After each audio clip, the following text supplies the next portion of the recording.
did you do that? We cannot trust her. Because she's a god? Have I taught you nothing, boy? But she's helped us a lot. She lied. Some people value their privacy. Best not to judge, brother. When I require your counsel, head, I will ask. Fair enough.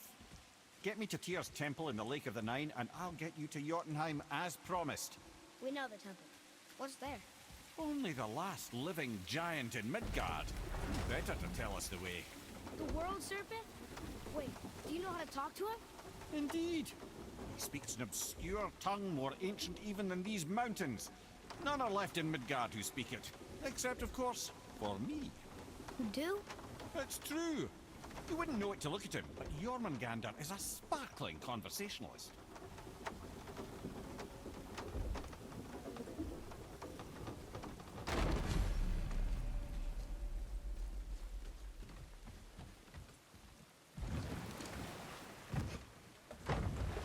So, Mimir, why did Freya spit in your face? No. Speak of Balder. He claims nothing harms him. Aye, Baldur is blessed with invulnerability to all threats, physical or magical. The boasting of a god. Everyone has a weakness. Not him, I'm afraid. Baldur is blessed with invulnerability to all threats, physical or magical. You just said that, Mimir. Did I? What is the source of this power? Well, as I recall, it involved, a spell?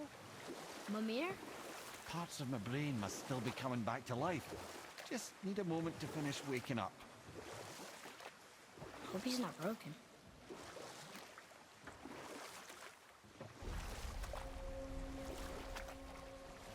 Mimir, we're on the lake. Perfect. Dock us near the bridge.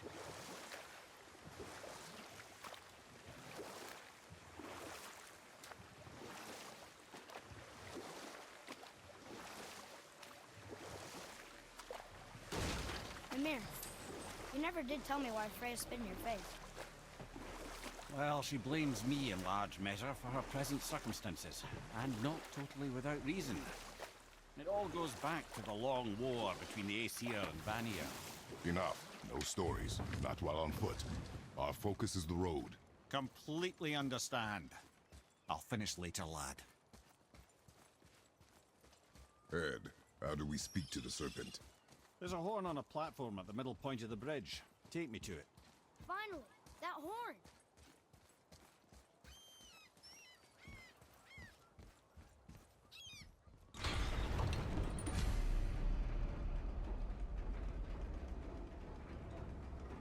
Good. Now put my lips to the horn.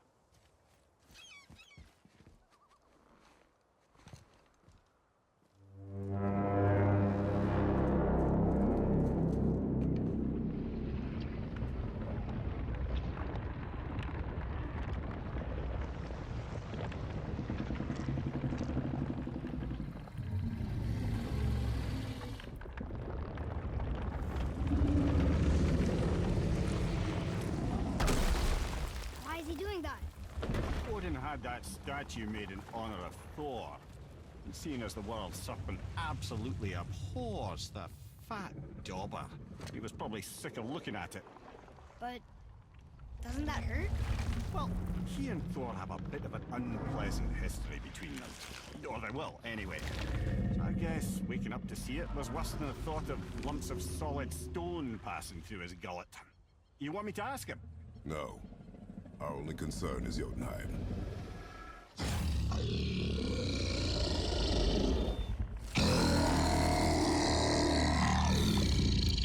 All right, wish me luck. Ooh, ha, ha, ha. Jumur en Mimir.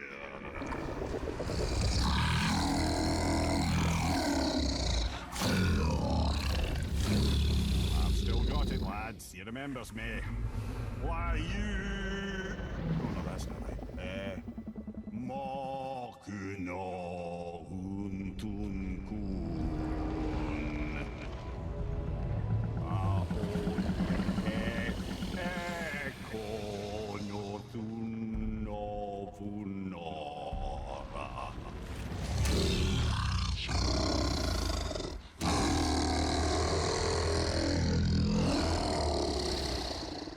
knows the pain of your loss. He will help you.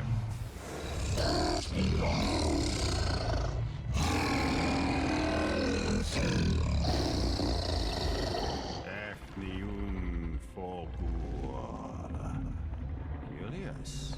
What is it? Oh, nothing to be concerned about. What is he doing? Making sure we're headed in the right direction. Listen closely now. We need two things to get us into the land of the giants. First, we need to learn the travel rune that opens realm travel to Jotunheim. Second, we need to carve that rune into the special gateway. That one on the peak where we first met you? Correct.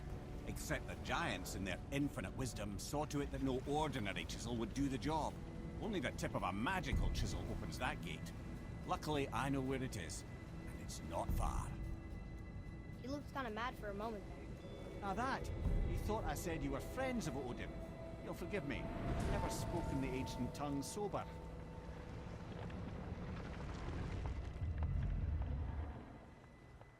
Wait, look! The water's dropped even further. You can see more of the realm towers and statues. I even see new places to explore along the shore. Where is this chisel? Find me a boat, and we'll go from there.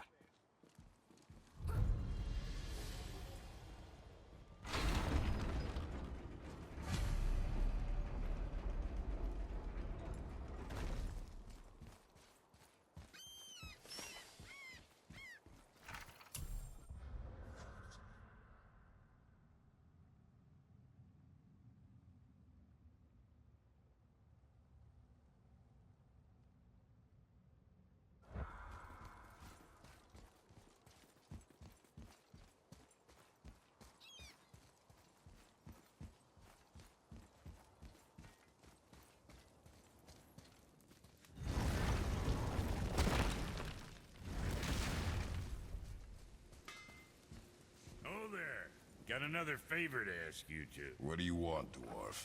I got another lead on my old pal Anvari. Meet me at the Lawnsoother mines. There's some fancy-dancy loot in it for you. Another lead? But we already found him.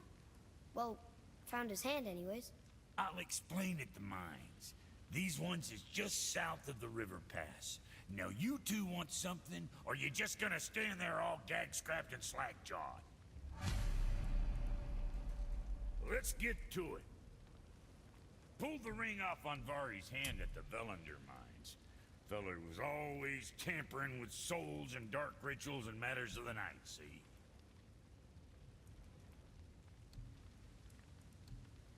Just the sound of his hammer flattening metal were enough to stoke my fires all blissful. Shit, you better clear out before I get all frisky.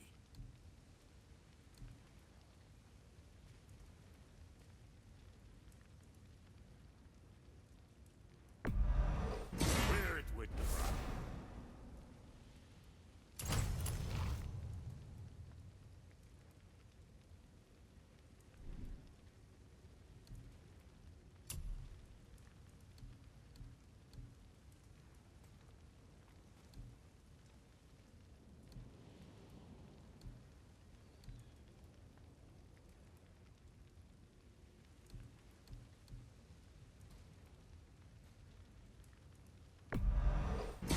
Keep them from hacking bits off you.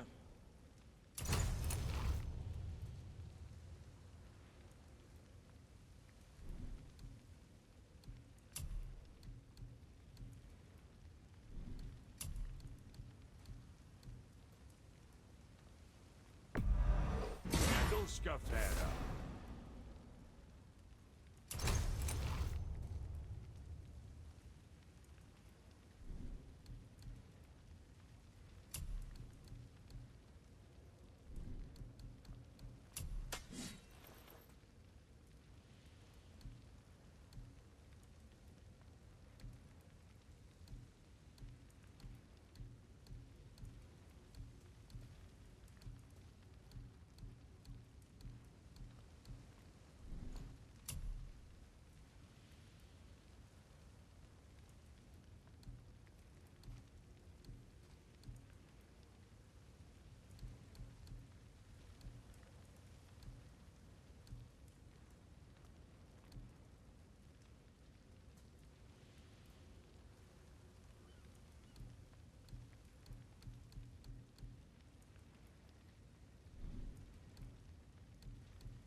kid. You again.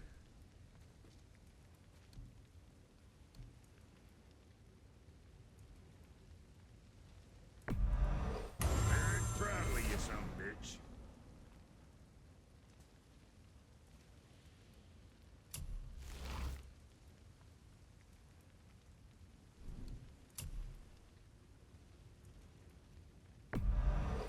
Looks good.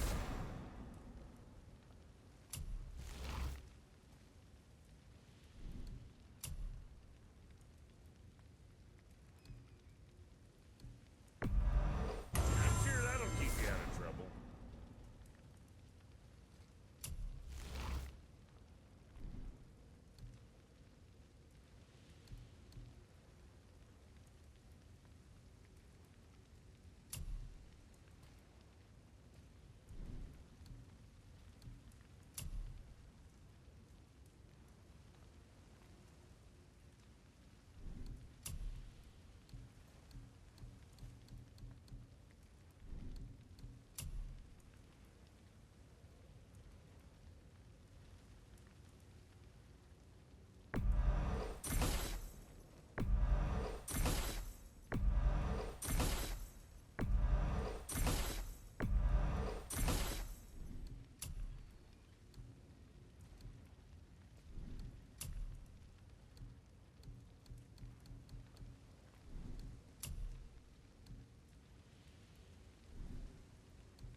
Now, what was the other thing?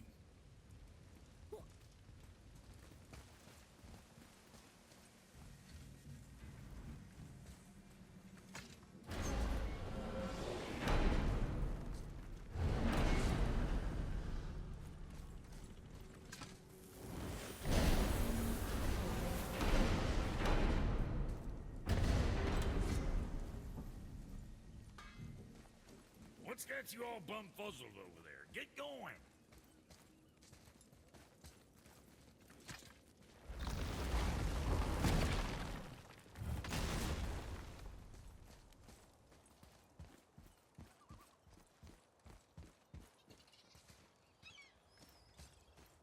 So when we get to the boat, we can either look for that special chisel now, or go exploring for a little while. I'm happy with whatever you want to do.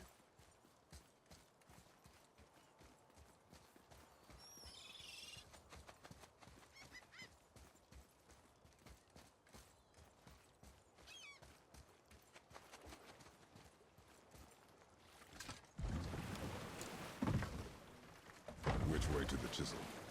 Keep rowing towards the statues of the oarsmen, then thread past between them.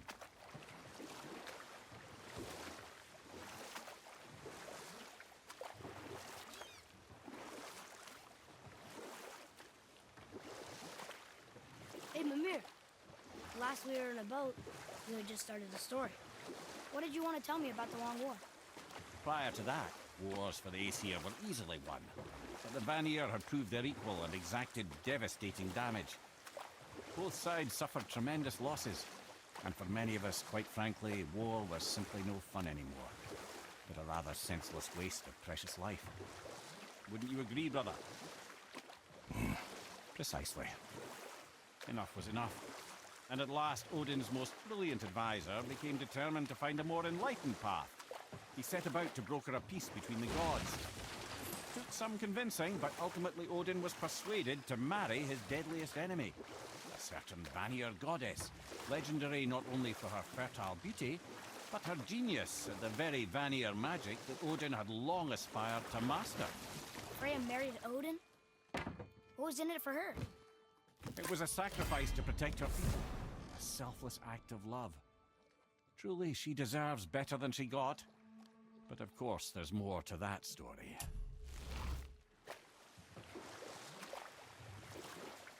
I see something down there.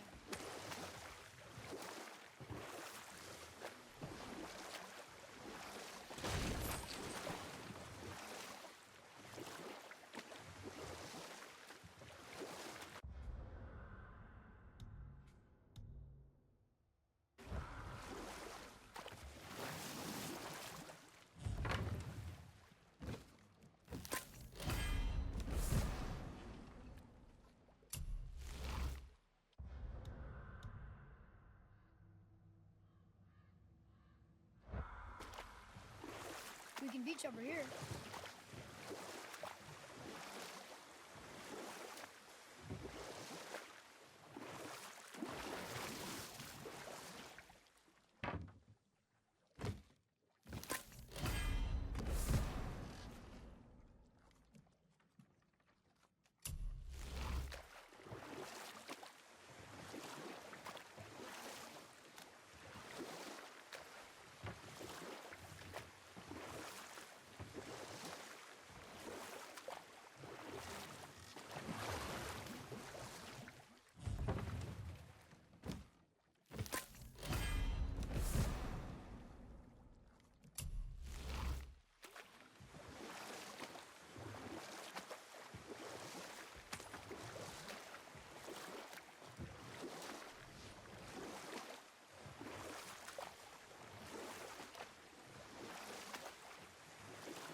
Wow. It's like there was an entire city under the water. Aye, lad. A forgotten city. What was it called? Well, I forgot.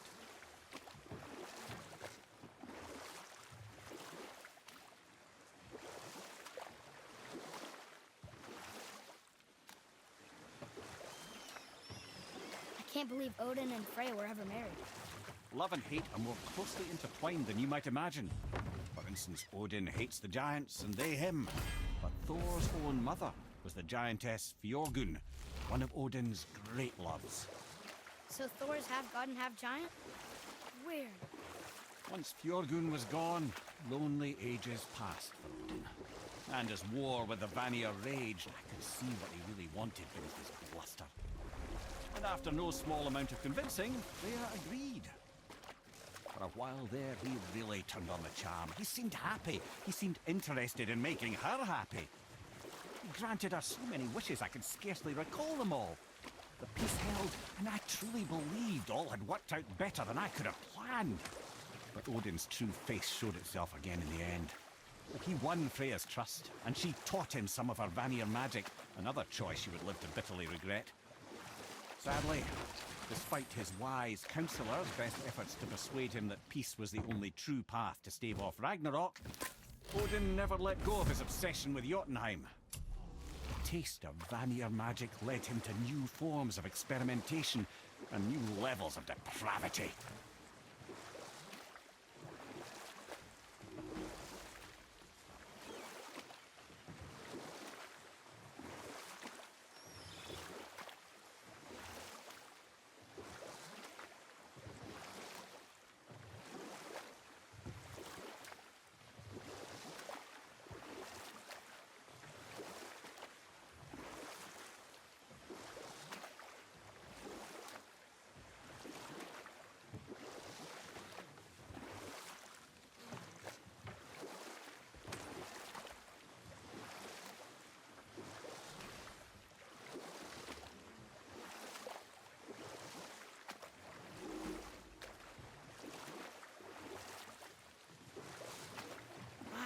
There was another shipwreck under the water.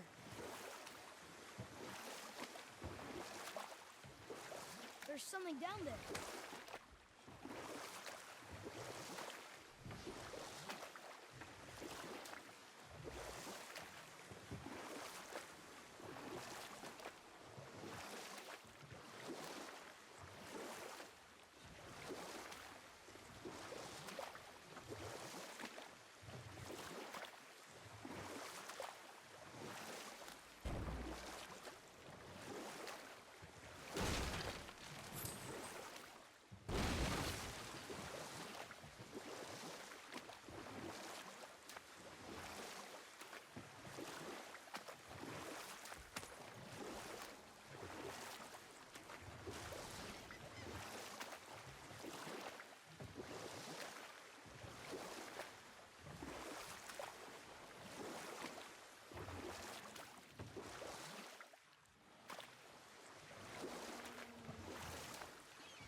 Obviously, the marriage to Odin didn't last. But how did Frey end up a hermit in the woods? Oh, that was a singular piece of cruelty, even for Odin. As if the marriage wasn't punishment enough. Freya was better to him than he deserved. She stuck it out through all manner of indignity, all in the name of maintaining peace and safety for her people. But Odin's madness, his tyranny, his corruption of her magics, it became more than she could stomach, and at long last she broke it off. Odin's wrath was fierce, and his curses upon her were more than she dared to fear. But her magic was so much stronger than his. After so much time together, he knew her vulnerabilities, and exploited them to craft curses she could never break. Oh, like not being able to leave Midgard. Worse still, he robbed her of her warrior spirit. Freya cannot fight, even to defend herself. No living thing may she harm by blade nor spell. In a world this belligerent, what choice does she have but isolation? Poor Freya. I guess if I was her, I'd spit in your face too. Aye, lad. So would I.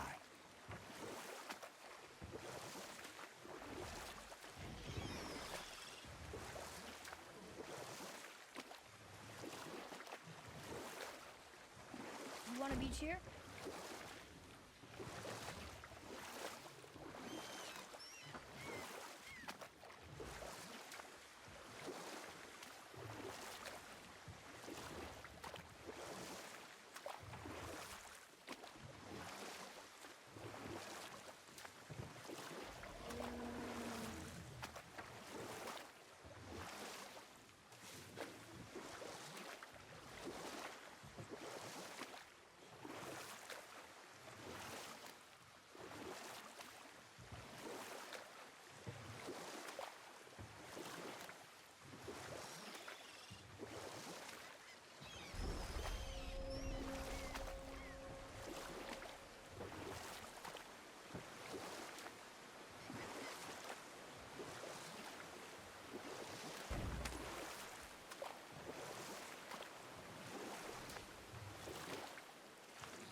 I see something down there.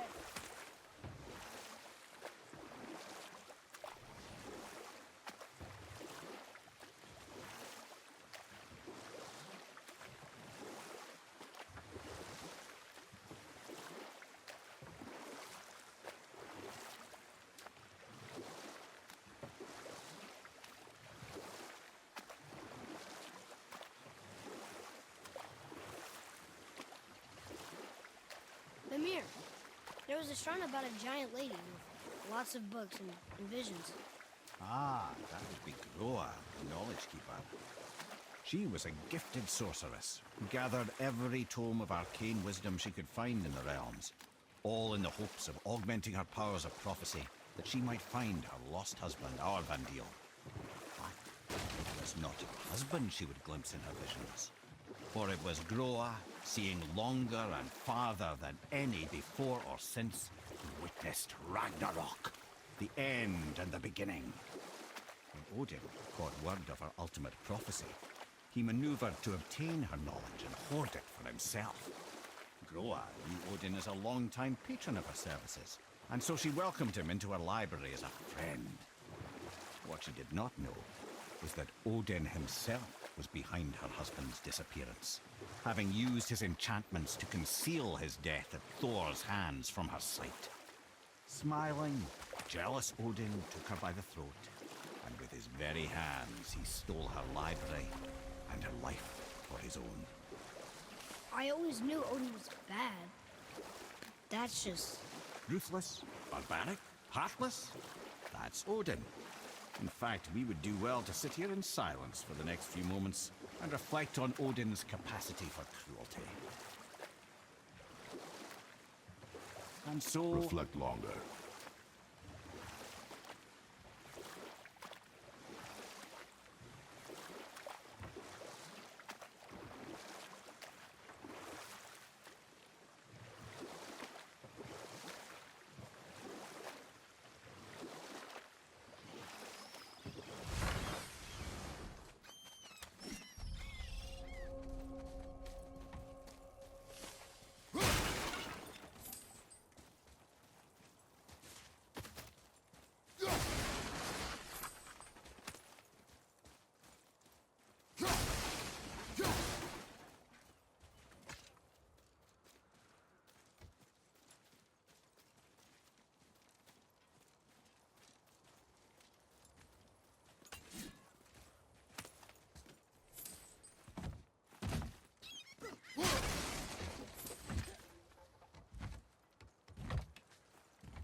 Looky who decided to show.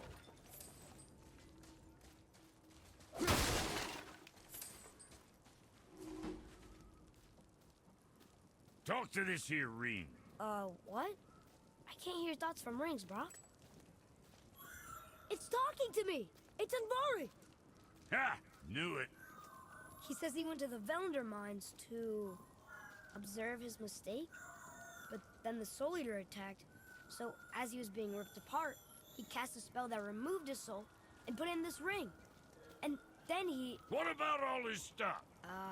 Huh? Andvari had a workshop here with all sorts of posh doodads and ornatery tools. And one beaut of a hammer. You make mention of it still in there? You're upsetting him. Your point? You fellas take Andvari with you and go have a look-see. If you find his hammer, I'll whip up something real nice for you.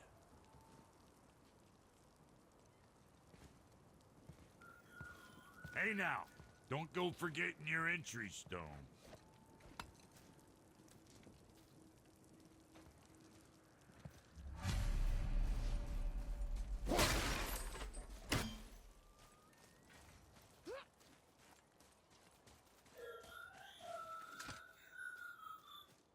Andvari isn't happy about us taking his stuff. I do not care. I'm not gonna tell him that.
Andvari says this dwarf was part of his crew.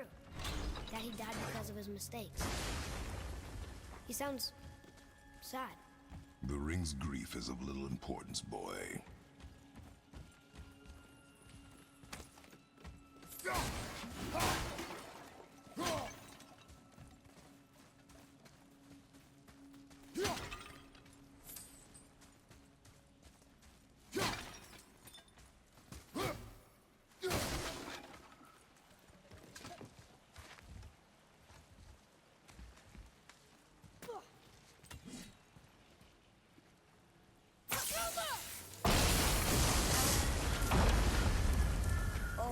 He did not like that.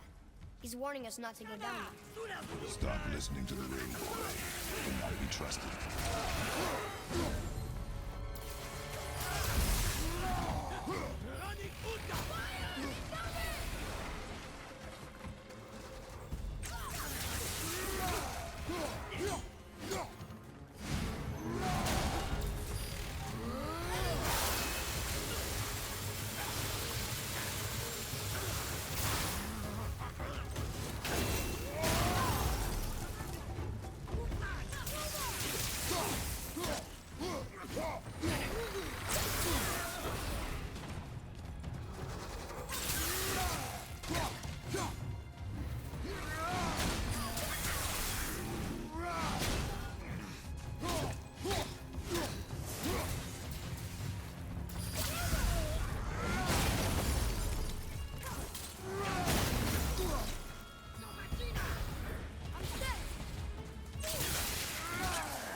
What awful pain! Silence that ring, boy. I don't know how.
Boy, over here. Yes, sir. It's another one of those maps.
A soul eater.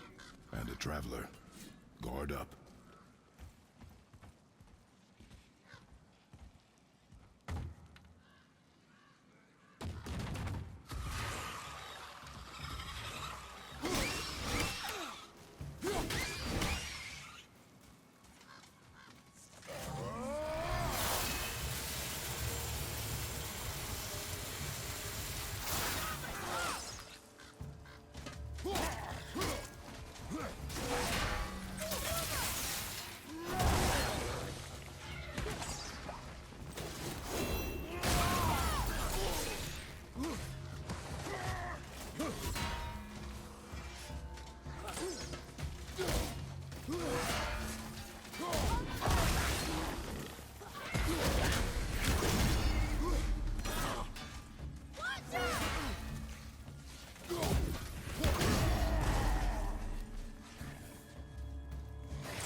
Show it to the dwarves.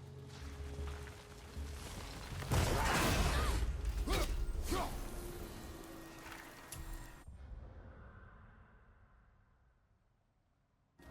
think I'm getting the hang of this. A dead soul eater. What's a soul eater even doing here?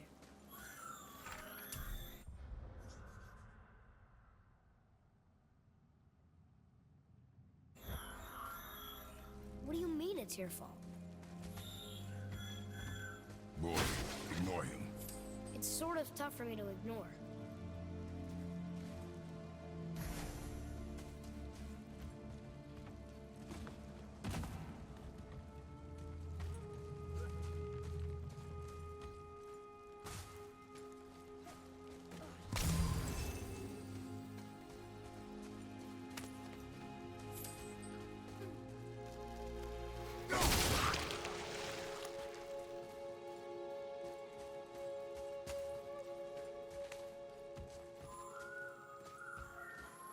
He says this chest will trigger a bunch of traps.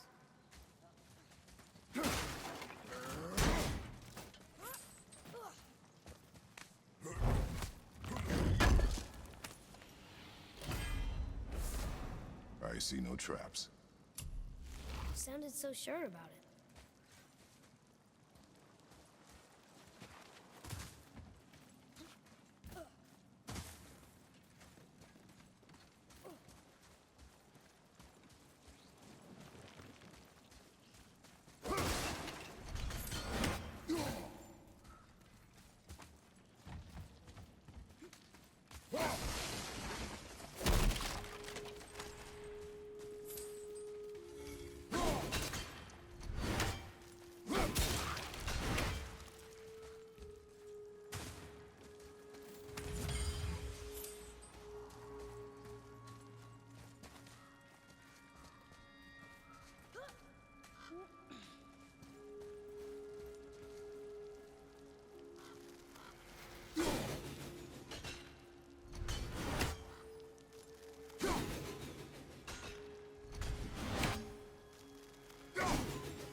Says his workshop is up there. But I know. Don't trust the talking ring.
just listen.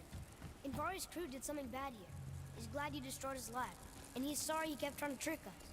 His hammer is just through this gate.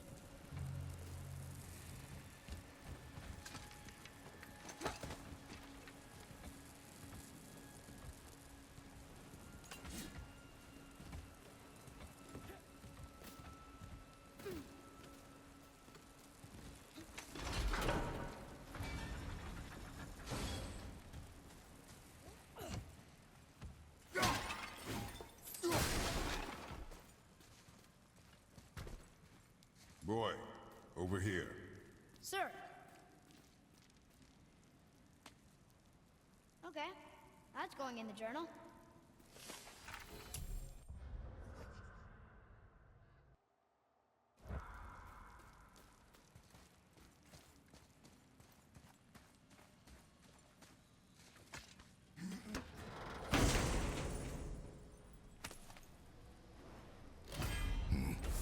This is a fine hammer. Invari says thank you.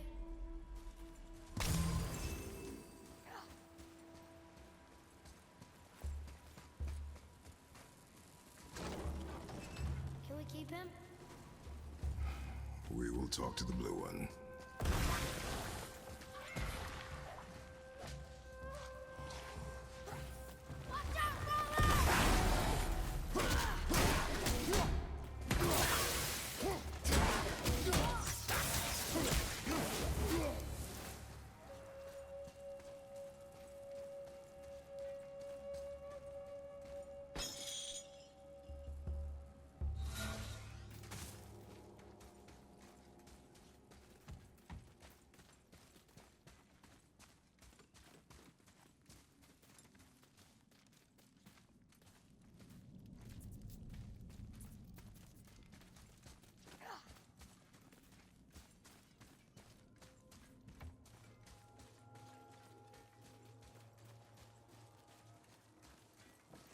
To find that. Here, the alchemist's hammer.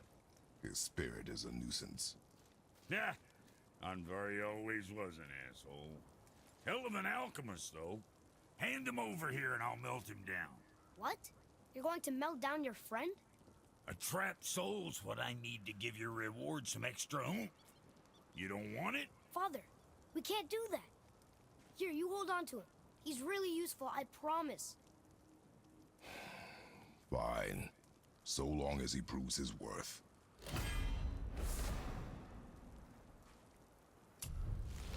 Kid's a bit of a softie, huh? Well, he'll grow out of it. Hey, bro. See, you boys ran afoul of some travelers. Or them travelers ran afoul of you, more like. Who are they? What do they want? Dunno. Oh, you ask a lot of questions. Oh, almost forgot. Brock, this is our new friend Mimir. We've met. Oh, why didn't you say so? He knows why. I know why. You know why. Quiet. No more of this. Know what? Sorry I brought it up. Can't you and Sindri just patch things up? Whatever happened couldn't be all that bad. You're family. Now don't be lecturing me about family. I ain't the one what forgot what our name stood for. What we made, the weapons we made were legendary across 9 realms for more years than I can count. We just don't throw that away on account of one bad... One bad what? One bad nothing. Ain't you got somewhere to be? Hey, where's your beast of burden? What do you mean? I ate her. Fat bits of her out just a while ago. What is wrong with you? What? Her milk ran dry. She was your friend. Then she'll be happy I'm so well fed. Shit bricks, boy, you got a real sentimental streak, know that? Don't get yourself confused out there. I'm getting back to it. What'll it be?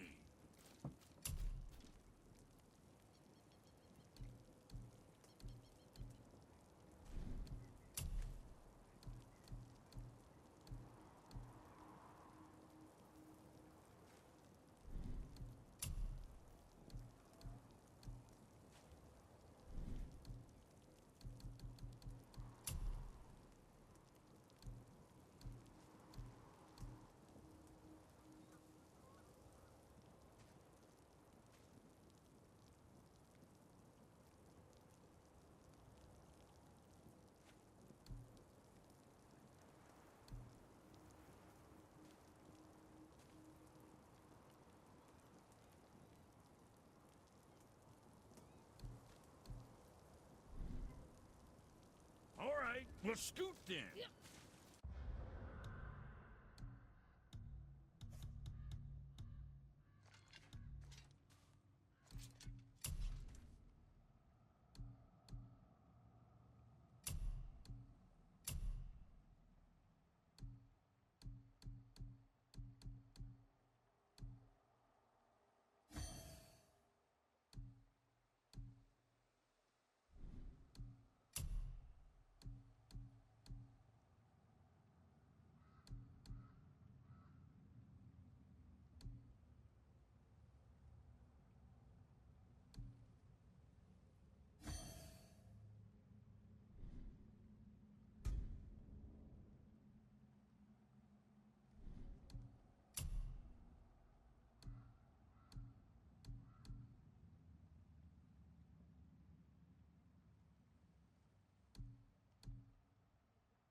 Well, you gentlemen certainly know how to get around. Why don't you tell me how all this began with Balder? He just knocked on our door. Balder of Asgard just knocked on your door. Yeah, he just showed up and started a fight. He said he wanted to know something. He said, I know what you are. Oh, well, we'll circle back to that later. What exactly did he want to know? I was under the floor by then. He said I already knew what he wanted. Perhaps he mistook me for another. Huh, that's quite interesting.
Ed, you are full of stories. When will you tell one that entertains? I beg your pardon? He just insulted you. Yeah, I got that. So you want a corker, do you? Very well, my brothers. I'll tell you the story of Hrungnir, the brawler. The real story. There was a huge battle, right? His shrine had him in the middle, fighting off Aesir. A pretty story, but no. Hrungnir, you see, was born with neither head nor heart, so the giants had to complete him with stone. He was strong, to be sure, but also a perfect simpleton. Odin met him wandering in Midgard one day, found him so amusing, so harmless, so gullible, that he invites him back to his palace in Asgard. There he gives Hrungnir his fill of mead, and goads him into all manner of boasts and antics, all for the amusement of the court. I was there. I saw the Aesir laugh as Hrungnir leapt upon his shield and swore he'd kill us all and take our womenfolk back to Jotunheim. Then Thor shows up. And does he laugh? Oh no. Thor takes one look at the drunken stone buffoon and brings down Mjolnir on his head so hard that he's got chunks of Hrungnir in his own skull to this day. Thor is so startled by the face full of rock, he doesn't notice Hrungnir's body topple right onto him with a sickening crunch. And we'll pick this up later.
that gate.